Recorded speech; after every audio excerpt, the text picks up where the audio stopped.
Yeah, I feel like Talia, though, when Olaf's in the game, feels bad. So maybe they'll forego it for that reason. But Jax comes through for Doran. It's been one of his best picks as well. He's one of the greatest teamfight Jax players that we have here in the LCK. Yep, so many massive plays made by him in the past.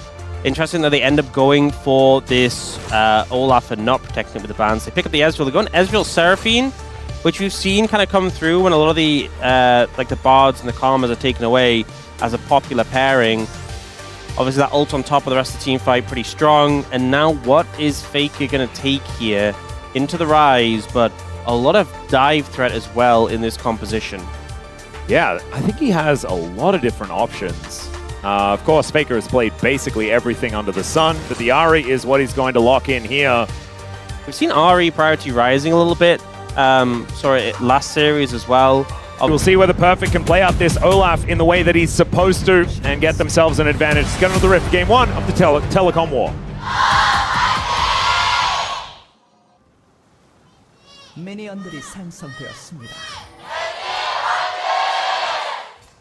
All right, ladies and gentlemen, here we are. Onto the Rift for game number 1. It is Telecom War time between T1 and KT. One thing I do want to say is that Gio did manage to get his best pick so far on his time with KT. His Ezreal has definitely been his best performing champion. So that is good news for KT. This might be bad news, as Cuz is going to have his blue buff likely stolen away. Yeah, nice little pickup here for Owner if he can get this and get out, which should be possible. Pulling it down here. Build a smite and get it before Cuz even sees it. Yeah, Cuz is now going to be making his way over, but Owner is already on his way out. So Cuz will get that bad news straight over to the Gromp and was spotted on that ward as well. So extra information here for Owner and T1. Great start in the jungle. And speaking of great starts, this bottom lane not going very well at all, as Effort just gets his health bar halved. Yeah, I love the aggression from Paze and Kerry using the movement speed of the heal when Paze has a passive stack just to step up and get some good damage down. There's a lot of poke from the Ezreal Seraphine, but the all-in, the sustained damage is really there for the Yunara. Oh, look at this salvo here. At least Gio manages to hit one of those Mystic shots. One thing is real bad. The cleanse from Paze, which is super high value this game, but it does mean, even though the health bar is a little bit higher for him compared to Gio, has to respect that barrier potential that can come through. Well, it might be talking about that right away, as surround sound here from Effort will be able to keep Gio's barrier up and available. T1 with control of the wave though right now. I'm going to be sending it over towards KT, so pretty volatile at the moment. The carrier just focusing on the wave, glitter lancing all the way through, and they're just going to continue this pressure as much as possible. Just because they have access to the wave constantly, they're the ones who control the pace of the lane. Pace permanently has this passive stacked up, which makes it so hard to trade into him in any extended way. I mean, at least also just very good at trading if you can get in range to auto. Yeah, at least KT have managed to soften up this Yunara somewhat. Effort now out of mana, used it there to stop the recall, so I think T1 will stay for one more wave. Verlaf being very loud towards his top side, as Doran's going to get exhausted. Kind of hoping that he has his Counter-Strike back up pretty quickly. He is finally going to be there. I think honestly Doran feels pretty okay about that, burning the exhaust for nothing, but now this gang's going to come in.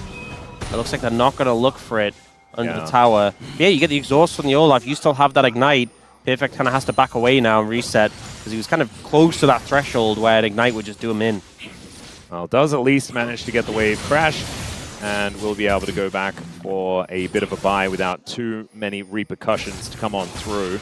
Doran underneath that turret does clear out that wave, and so he's going to make it as hard as possible for Perfect to stay even.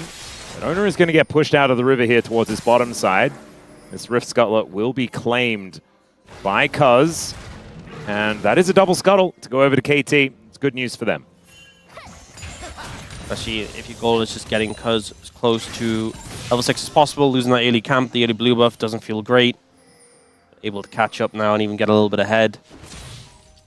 And one thing I do want to draw everyone's attention to as well is that KT have been quite good at game 1s over the last few series. Have come out of the gates swinging. It has led to sometimes some disappointing losses for the team. But this is often where they will do their winning, is straight out of the gate. See whether that is going to remain true, as here in this early game, not too many mishaps just yet. What are we aiming for to beat the latest First Blood of all time? 38 minutes? I think it's 38 minutes and 35 seconds or something like that. 34 minutes. No, 38 minutes and 59 seconds. There we go. All right, so let's put that one on the clock. Maybe we'll just say 39 minutes. We'll say 39 minutes is the one to beat. It's perfect. It's going to flash out of the way of Doran's Counter-Strike. The Ignite was used. Still Doran with a big Summoner Spell advantage here on this Jax. And the fact that Ona is not too far away from level 6, the fact that the Flash is not going to be up and available for the Olaf puts him in a precarious position. That Cataclysm, very powerful. Perfect is low and has Cuz hovering around, but Cuz isn't level 6 yet. All right. Like the best scenario for a Nocturne to be making a gank. Yeah, especially with the Jarvan in the area. Now we've got Paze and Carrier moving back towards this lane.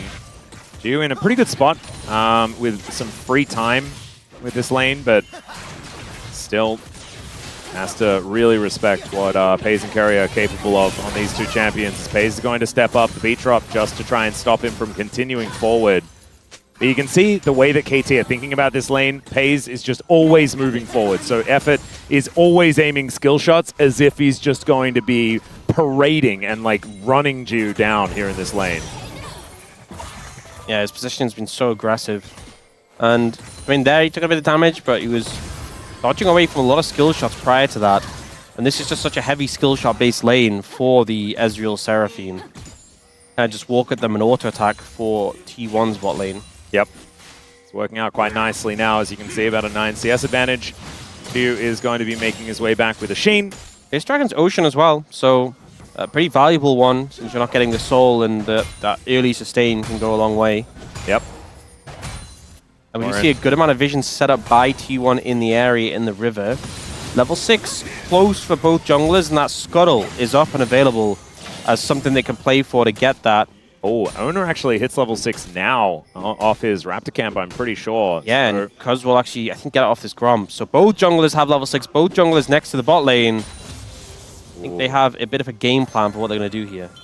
I'd agree. T1 with so much vision around this Drake, though. It's kind of crazy. Slurkle dodged here nicely by Cuz. Dustbringer actually for a bit of somewhat meaningful poke towards Carrier. He's only level 5, wanting to get that wild growth, but still quite a ways away from grabbing that one.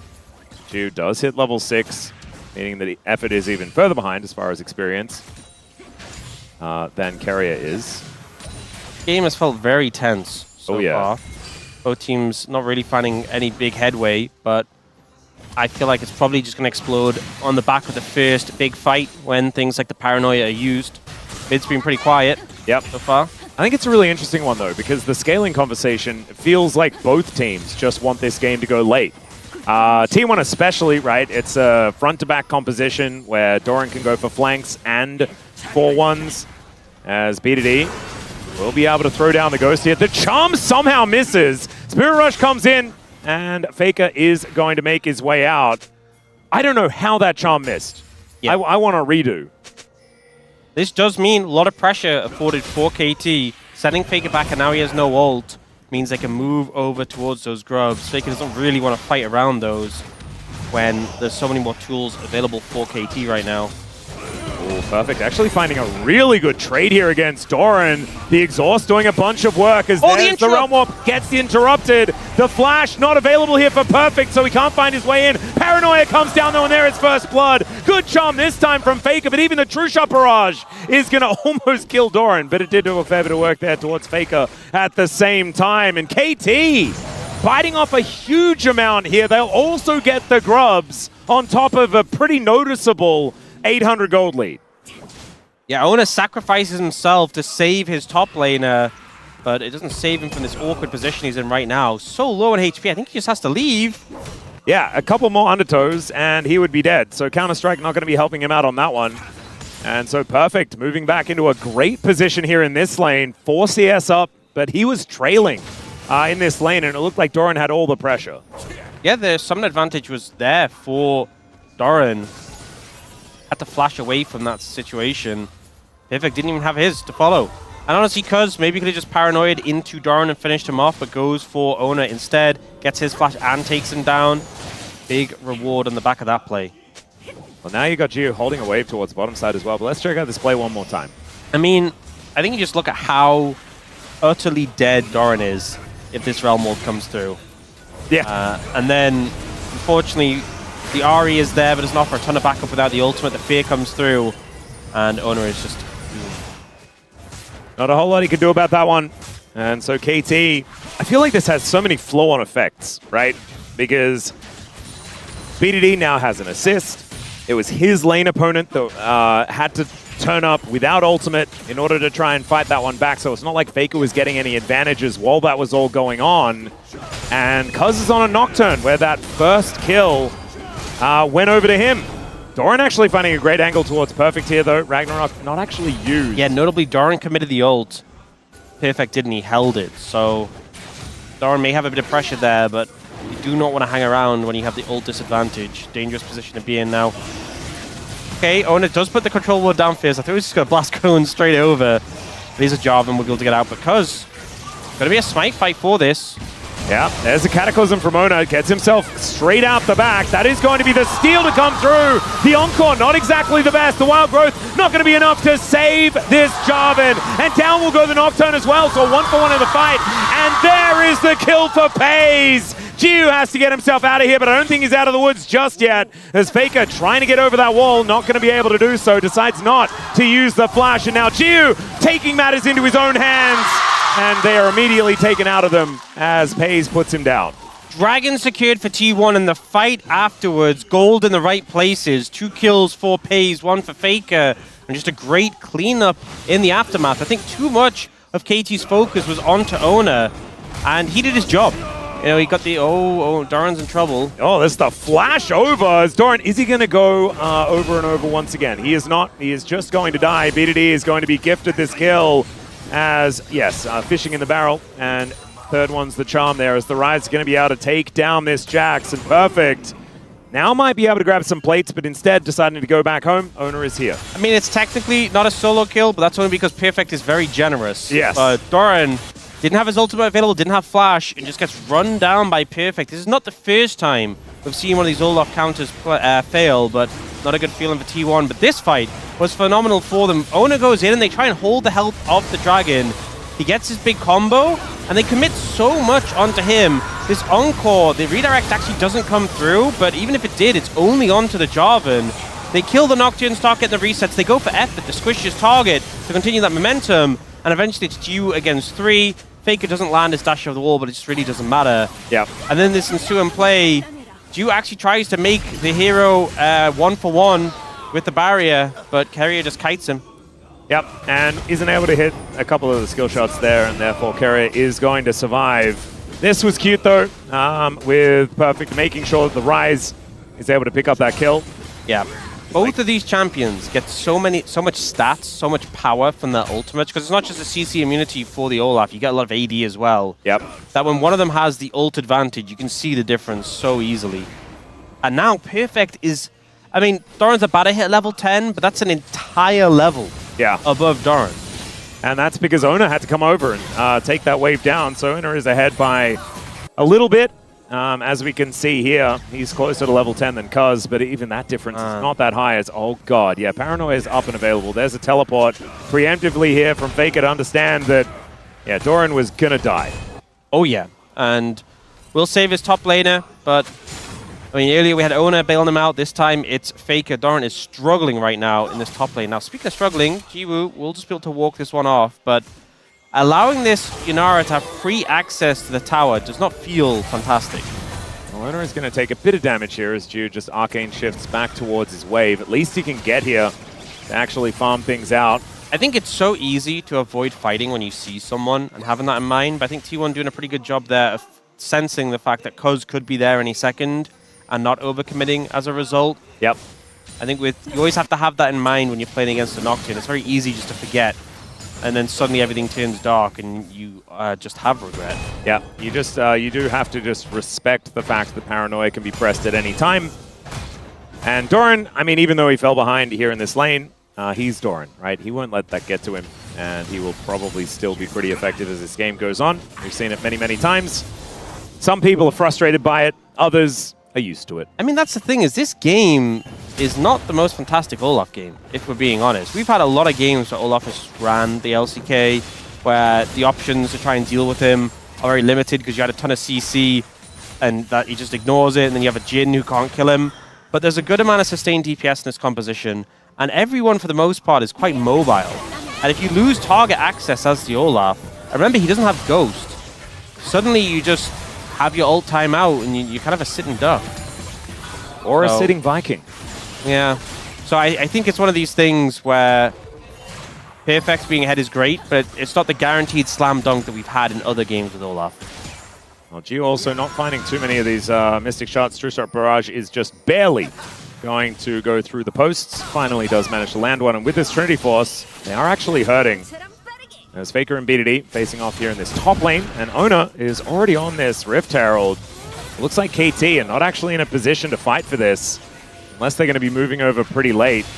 They're not going to be able to get that control ward down. They get the bad news that this one's already been started, and Faker now looks for the angle, doesn't find the charm. There's the Paranoia, the secure on the Herald, does go over to Ona. He gets feared, but there's the Wild Growth to keep him alive. BDD trying to get out of there with the Realm Warp, but he will be able to escape, but they've lost their jungler and they lost the fight. Gio now in trouble as well, as in goes Doran. Well, the shield's there from Effort. Will keep Gio alive. Doran trying to make the play with the Summoners to burst out the enemy carry. That was a jump scare, though, from this Jack. Yeah, I will say Gio still had barrier, so maybe a little ambitious. End result, though, we do see the Herald picked up by T1. So as this plays out, Ona gets quite low. They dodge away the initial CC from the Ari. That's the one. But the redirect from Effort, he kind of did this earlier as well. It looked like he wanted to redirect on Ona, but it already fired out. So he hit Pays, who just cleanses it, and then Ona didn't die as a result. I think, because obviously we've seen the ult flash where it redirects the position, catches them off guard, but there he just hit Pays, who instantly cleansed. And it didn't really amount to much. I feel like if you're committing the flash in these situations, I mean, you can do that sort of combo to catch like Pays off guard. There is that logic behind it. But when he has cleanse available, it doesn't really amount to much. No, and especially Pays, his cleanse timings have been pretty good, just in general. But I feel like it's once again a situation where KT expend pretty much everything just to try and kill the Jarvan. And Ona had already secured the Herald. Quite frankly, his job in the fight was mostly done. Yeah. And if you commit everything to kill him, it's just free reign for T1. Now we do have Paranoia back up again for KT, so they could theoretically fight for this dragon, but T1 have a lot of control of the area. Now, the top laner has TP, and right now Perfect's proxying, so seems more interested in that than being here for a fight. Yeah, Pays going to be just running towards this Ezreal momentarily. Now we do have the Olaf coming over. Yeah, way faster than Doran, actually. So this might be enough for KT to get... Wait a second. He's going to get spotted on this control ward. I don't know what he's supposed to do about this one. The Slurkle comes in, has to use the ultimate. That means the Olaf is useless. You're fine with that, though, because in the meantime, KT picked up the dragon. So there you go. You kind of pull them away from it. And it's a Chemtech Soul. My bad, I was focused on the Olaf. Makes sense. I do think there's a couple of champions here who get a good amount of value from it. I mean, honestly, Olaf is probably the best user of Chemtech outside of Mundo. Or Aatrox. Or Aatrox. Aatrox is pretty ridiculous as well. Zahan is another one. But it's perfect playing Olaf, which I feel is just Zahan and Olaf mixed together. So, yeah, so Perfect doesn't have ult, but does have flash, so not sure there's a ton they can do to catch him out here. Well, they're going to give it a crack. Let's see what they can actually get done here. There's the flash. Paranoia does come on through from Cuz. Does have the spell shield, but he's inside the Cataclysm. He has to flash as well. There's a teleport in from Faker on top of the flag. All 5 members of T1 are here in this top lane. So we'll see BDD and Jiwoo pushing in the other lanes, but 2 flashes burn for T1 feels pretty nice, and they'll move down, try and cover, but that mid-tier 1, is it going to go down? Oh, not quite. Not quite, but some good damage done. 3 grubs here for KT, being put to work by both Jiwoo and BDD. Look at the items, though, between the 80 carries. Runan's picked up for Pays, which, reminder on this patch, did get a buff. Yep. That's all right. There goes Faker, finds the charm onto Effort, and down he goes. Cuz is going to be the double kill for Pays. And Paze does take a bit of damage here, as I think he was actually tanking up the turret. Gio going to keep himself alive, but the Rift Herald gets a headache. And T1 now move to the first notable gold lead in this game. It's funny that we had a game in the last series where it was Seraphine into Ari, and it just felt like that fodder that you can just one-shot for a reset. Yeah. Good driving from Ona there to connect the Herald. But yeah, 3 pickings for Faker. 2 kills picked up in the mid lane, mid tower down, bot tower going to follow. Jax hit the tower is exactly what Doran wants to be doing. Feels so satisfying. Let's have a look at this again. Just didn't have the defensive vision, didn't have the ward over the wall. Effort gets completely exploded. And then only because she was playing specifically Ezreal is he able to escape here. And Faker is now just moving around the Rift, looking for the next option.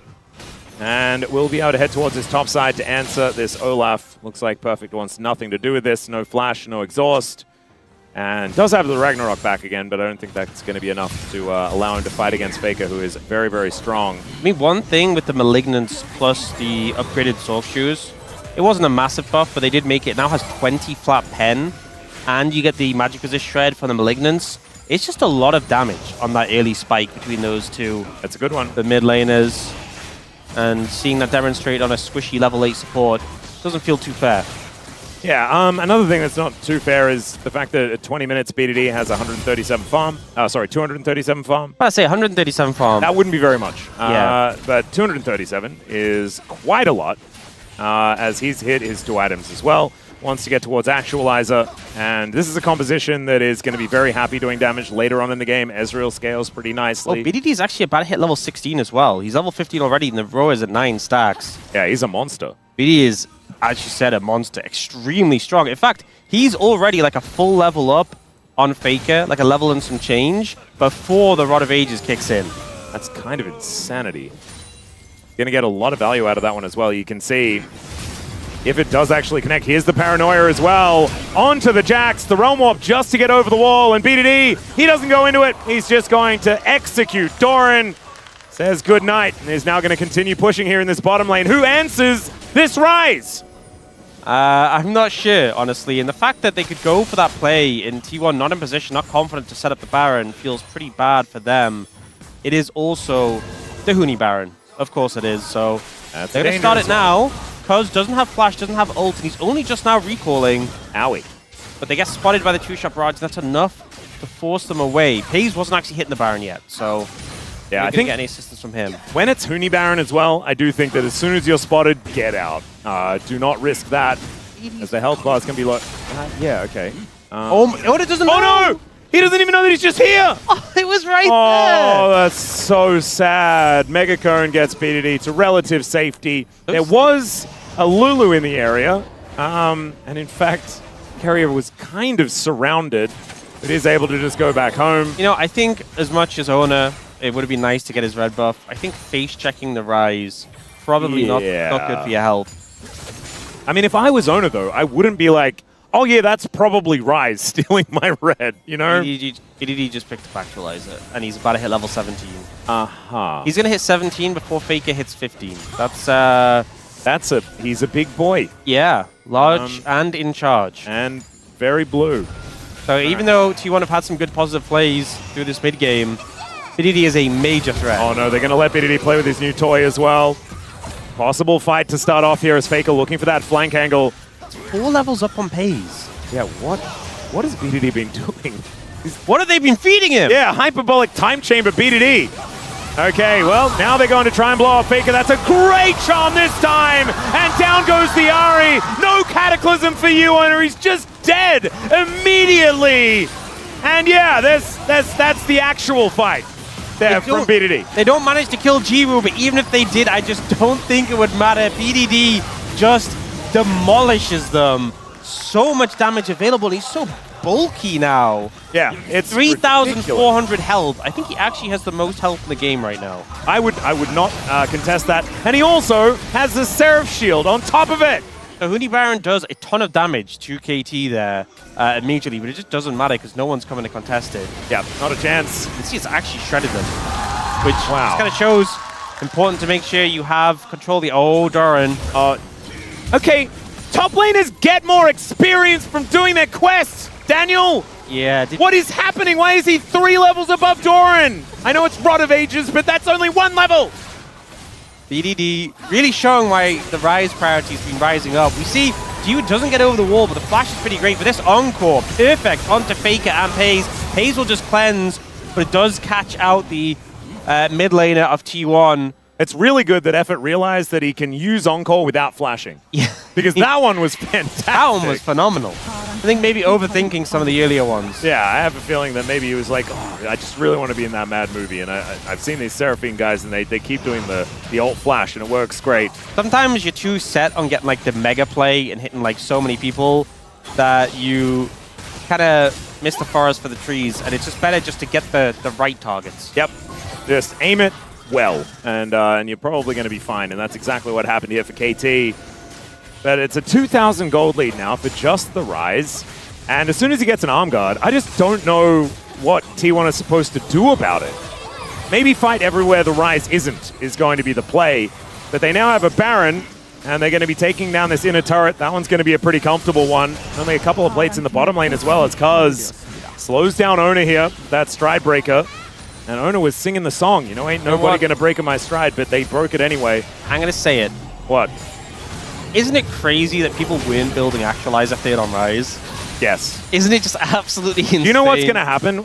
Like, Saturday's going to roll around and Trophy's going to play Ryze, and he will build Dash Cannon instead. I think even he's given up on it. I think they've just realized that I hope so. The item that scales with your mana is pretty good on Ryze. Yeah. I know, it's shocking, but I'm glad we got there in the end. We figured it out.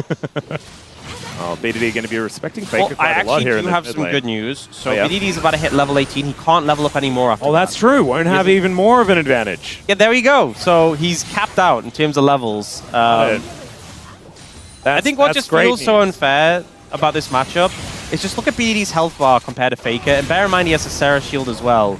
I mean, and Ari is a burst mage. Yeah. I mean, look at BDD's health bar compared to anyone.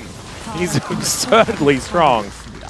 Okay, KT going to be able to use the last remaining seconds of this Baron to knock down this bottom outer turret. Baron power play looking pretty good. And we've been talking about the fact that BDD's massive. KT are in such a good spot. 3.5k gold is not enough to make you feel comfortable if you are KT and you're staring down the barrel of Paze playing Yunara. It has been the bot lane for T1 often the big factors in their... wait. He missed one Q, and therefore Faker lives. He doesn't have Actualizer. Oh my lord. He didn't have cool. It's not up for a while. Didn't have Actualizer. Faker was just dead if he has that item. Yeah. Did he miss? I thought he missed one Q. Yeah, yeah, I think he might have as well. But like, I mean, if he didn't do that, he didn't even need Actualizer, and he's still just dead. True. My lord. Use just in. Ryze does a lot of damage. Yeah. Irrespective of the Actualizer. Yeah.